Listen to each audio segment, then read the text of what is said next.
Everyone, welcome to commerce lectures. I am Neha. आज हम करेंगे क्लास 11 बिजनेस स्टडीज़ एंड आज का हमारा टॉपिक है रिटेन्ड अर्निंग्स के क्या एडवांटेजेस हैं एंड क्या डिसएडवांटेजेस। एंड गाइस, अगर आपको ये सभी नोट्स चाहिए तो डिस्क्रिप्शन में लिंक मिल जाएगा, उस ऐप में से आप नोट्स ले सकते हैं। तो सबसे पहला पॉइंट है मोस्ट डिपेंडेबल सोर्स, यानी हम आसानी से सोर्स पे डिपेंड हो सकते हैं, रिटेन्ड अर्निंग्स पे डिपेंड हो सकते हैं। क्यों?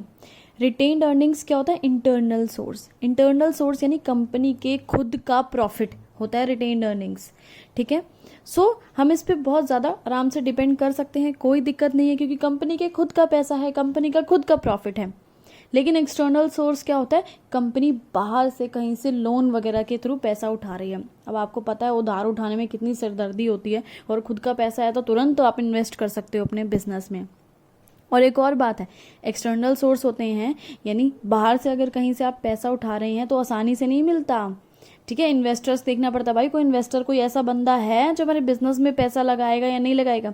मार्केट की कंडीशन कैसे चल रही है, रिसेशन तो नहीं चल रहा है कि कोई हमारे कंपनी में पैसा लगाना ही ना चाहे। तो बहुत सारी चीज़ देखनी पड़ती है एक्सटर्नल सोर्स में। लेकिन रिटेन्ड अर्निंग्स एक इंटरनल सोर्स है, यानी खुद की कंपनी का पैसा है तो आराम से हम जब मर्जी जैसे मर्जी इन्वेस्ट कर सकते हैं। Second point is no cost, यानी अगर हम रिटेन्ड अर्निंग्स के थ्रू पैसा रेज करते हैं, अपनी कंपनी में पैसा लगाते हैं, तो हमें कोई कॉस्ट नहीं लगती है। क्यों? भाई अपनी कंपनी का प्रॉफिट है, जब मर्जी जैसे मर्जी लगा लो, कोई प्रोस्पेक्टस नहीं इशू करना, कोई एडवर्टाइजमेंट नहीं करनी, कुछ भी नहीं। Next point, no fixed liability. अब देखो, हमारी कोई लायबिलिटी, कोई फिक्स जिम्मेदारी इसमें नहीं होती है। क्यों?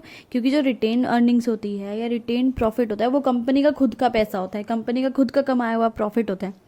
तो भाई हमें किसी को डिविडेंड देना ही नहीं, हमें किसी को इंटरेस्ट देना ही नहीं। हमने कौन सा ब्याज पे पैसा उठा रखा है जो हमें इंटरेस्ट देना है? ठीक है, अपना ही पैसा है, जैसे मर्जी यूज करो। Next point is no interference, यानी कोई बीच में दखल अंदाजी करने वाला नहीं होता है अगर हम रिटेन्ड अर्निंग्स के पैसा थ्रू रेज करते हैं तो। कैसे? देखो, रिटेन्ड अर्निंग्स यूज करी हमने कंपनी में, अपने ही कंपनी का प्रॉफिट जो है वही लगा दिया, लेकिन इससे क्या हुआ? Number of share holders does not increase. अपने शेयर होल्डर्स नहीं बचे, सॉरी इंक्रीज नहीं हुए, बढ़े नहीं हैं शेयर होल्डर्स। क्यों नहीं बढ़े हैं? क्योंकि हमने कोई शेयर थोड़ा इश्यू करे हैं जो हमारे शेयर होल्डर बढ़ेंगे, हमने तो अपनी कंपनी का प्रॉफिट यूज किया है। तो क्या होगा? जो हमारे एग्जिस्टिंग शेयर होल्डर्स होंगे उनका कंट्रोल उन्हीं के हाथ में रहेगा, उनके कंट्रोल पे कोई भी इफेक्ट नहीं पड़ेगा, क्योंकि शेयर होल्डर्स जितने थे पहले आज भी उतने ही हैं। हमने सिर्फ अपनी कंपनी का रिटेन्ड अर्निंग यानी अपनी ही कंपनी का प्रॉफिट यूज किया है। Next point is no security. इसका क्या मतलब है? अगर हम पैसा उठा रहे हैं किसके थ्रू? रिटेन्ड अर्निंग्स के थ्रू, यानी अपनी ही कंपनी का पैसा जो है हम अपनी ही कंपनी में इन्वेस्ट कर रहे हैं, तो हमें कोई सिक्योरिटी रखने की ज़रूरत नहीं है। ठीक है, कुछ भी गिरवी रखने की ज़रूरत नहीं है। हमारे एसेट्स बिल्कुल फ्री हैं, आज़ाद हैं एक तरह से बोल सकते हैं, क्योंकि अगर हमें लोन उठाना चाहते हैं फ्यूचर में, कभी भी हमें ज़रूरत पड़ जाए लोन उठाने की, तो हमारे एसेट्स बिल्कुल फ्री हैं। क्यों? क्योंकि हमने क्या किया है? रिटेन्ड अर्निंग्स के थ्रू पैसा लगाया है, यानी अपनी ही कंपनी का प्रॉफिट अपनी कंपनी में इन्वेस्ट किया है। Next point is goodwill. Goodwill से इधर क्या समझ रहे हैं हम? Retained earnings improve financial strength and credibility of the company. यानी अगर हम अपनी कंपनी में रिटेन्ड अर्निंग्स यूज कर रहे हैं, यानी कंपनी का ही प्रॉफिट कंपनी में इन्वेस्ट कर रहे हैं, तो हम फाइनेंशियली स्ट्रांग होंगे। क्यों स्ट्रांग होंगे भाई फाइनेंशियली? हमें किसी को पैसा नहीं देना, अब डिविडेंड वगैरह, किसी को इंटरेस्ट नहीं देना, कोई ब्याज नहीं देना, किसी को पैसा वापस नहीं करना, किसी से उधारें नहीं ली है, हमने अपना ही पैसा लगाया, तो हम फाइनेंशियली स्ट्रांग हुए ना, अपना ही पैसा अपनी कंपनी में लगा रहे हैं। हमारी क्रेडिबिलिटी भी बढ़ी है भाई, हमारी गुडविल बढ़ी है। अब लोगों की नज़रों में, इन्वेस्टर्स की नज़रों में हम बहुत ऊंचे बन गए हैं। कैसे? कि भाई ये तो कंपनी है, इसने अपना खुद का पैसा लगाया है। सो इससे क्या होगा?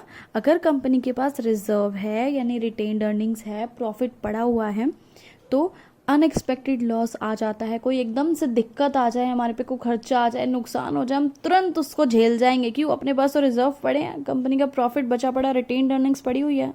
नेक्स्ट है अपना डिसएडवांटेजेस क्या है अपने रिटेन्ड अर्निंग्स के। ठीक है, सबसे पहला है careless use.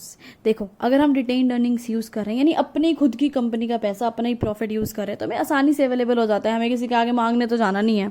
Eight no cost, कोई खर्चा भी नहीं करना पड़ता, प्रॉफिट उठा के इन्वेस्ट कर दिया। तो मैनेजमेंट और डायरेक्टर्स वगैरह बहुत केयरलेस हो जाते हैं, कहीं पे भी पैसा इन्वेस्ट कर सकते हैं। वो कुछ चाहे कोई अनप्रॉफिटेबल प्रोजेक्ट हो, चाहे कोई अनडिजायरेबल प्रोजेक्ट हो, ऐसी किसी में भी कहीं पे भी इन्वेस्ट कर देंगे। सर छोड़ो ना, कौन सा यार, हमने कोई कहीं से उधार उठाया, कहीं से लोन लिया, अपनी कंपनी का पैसा ले लेते हैं, रिस्क छोड़ना, पैसा आएगा तो आ जाएगा, रिटर्न आएंगे तो आ जाएंगे, वरना जय राम जी की। नेक्स्ट हो गया डिससेटिस्फेक्शन अमंग शेयर होल्डर्स।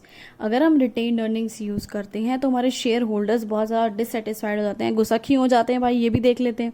देखो कंपनी क्या कर रही है, रिटेन्ड अर्निंग्स यूज़ कर रही है, ठीक है, यानी अपना बचा हुआ प्रॉफिट जो है वो वापस इन्वेस्ट कर रही है अपनी ही कंपनी में, खुद का पैसा, खुद का प्रॉफिट इन्वेस्ट कर रही है। तो शेयर होल्डर्स को क्या होगा, उन्हें डिविडेंड कम मिलेगा, हाई रेट ऑफ डिविडेंड नहीं मिलेगा। क्यों नहीं मिलेगा डिविडेंड, क्योंकि जो पैसा उनको डिविडेंड में मिलना था वो पैसा तो हमने रिटेन्ड अर्निंग में यूज कर लिया, अपनी कंपनी में इन्वेस्ट कर लिया।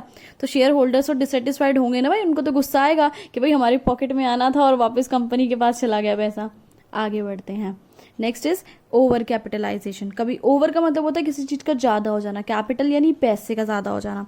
तो अगर हमारे पास बहुत ज्यादा रिटेन्ड अर्निंग्स है, बहुत ज्यादा प्रॉफिट पड़ा हुआ है, इसकी वजह से क्या होगा, हमें बोनस शेयर इशू करने पड़ेंगे। बोनस शेयर का मतलब क्या होता है, हम अपने शेयर होल्डर्स को फ्री में शेयर्स बांट देते हैं, भाई तुम्हें हमें पैसे वैसे ना देने, फ्री में शेयर्स ले लो, ये किस्सा है। तो इसकी वजह से क्या होगा, अगर हम बार बार बोनस शेयर फ्री में बांटेंगे तो क्या होगा, हमारी ओवर कैपिटलाइजेशन हो जाएगी, हमारे पास ज्यादा पैसे हो जाएंगे, हद से ज्यादा। भाई इससे बढ़िया क्या है, आप थोड़ा बहुत डिविडेंड दे दो अपने शेयर होल्डर्स को, बार बार रिटेन्ड अर्निंग्स यूज करके कंपनी में ही पैसा मत ना लगाओ। नेक्स्ट पॉइंट है आपका इम्बैलेंस्ड ग्रोथ। इम्बैलेंस्ड क्यों हो जाती है ग्रोथ, देखो फर्म क्या कर रही है, does not distribute surplus profit, यानी प्रॉफिट को बांट नहीं रही है in the form of dividend. का मतलब है यानी शेयर होल्डर्स को डिविडेंड नहीं दे रही है कंपनी, उस पैसे को क्या कर रही है, वापस अपनी कंपनी इन्वेस्ट कर रही है। दोबारा रिपीट कर रही हूँ, फर्म क्या कर रही है, डिविडेंड डिस्ट्रीब्यूट नहीं कर रही है, शेयर होल्डर्स को डिविडेंड नहीं दे रही है, बल्कि पैसा बचाकर, रिटेन्ड अर्निंग्स की जगह जो है पैसा बचाकर वापस अपनी कंपनी में इन्वेस्ट कर रही है। तो इससे क्या होगा, इनबैलेंस्ड ग्रोथ हो जाएगी। क्यों, क्योंकि जो है जितना भी प्रॉफिट है, जितना भी पैसा है, वो उसी इंडस्ट्री में रह जाएगा और लोगों के हाथ में जाएगा यार पैसा। सोचो शेयर होल्डर्स के हाथ में, वो कहीं कहीं कहीं कहीं तो लगाएंगे ही, कहीं तो खर्चेंगे ही, लेकिन आप शेयर होल्डर्स को दे ही नहीं रहे, वापिस अपनी कंपनी में लगाए जा रहे हो, तो आप ही की इंडस्ट्री जो है, आपका ही सेक्टर ग्रो किया जाएगा, आगे कैसे ग्रोथ करेंगे लोग। नेक्स्ट इज अनसर्टेन सोर्स, यानी रिटेन्ड अर्निंग पे हम डिपेंड बिल्कुल नहीं हो सकते हैं, ये बहुत अनसर्टेन है। अनसर्टेन मतलब इसके फ्यूचर का कुछ नहीं पता भाई। अनसर्टेन कैसे है, क्योंकि profit of business fluctuates from time to time, profit हमेशा कम ज्यादा होता रहता है। कभी ऐसा नहीं होता है कि कभी 1 करोड़ का प्रॉफिट हो गया तो अगले साल 2 का होना गया, उससे अगले साल 3 का होना, ऐसा नहीं। 1 करोड़ से आप 10 लाख पे भी आ सकते हैं, 10 लाख से आप 50 लाख पे भी जा सकते हैं, कुछ नहीं पता लगता, इसलिए हम टोटली इस पर डिपेंड नहीं हो सकते। इसके बाद वीडियो खत्म हुआ। Thanks for watching this video, please like share and subscribe.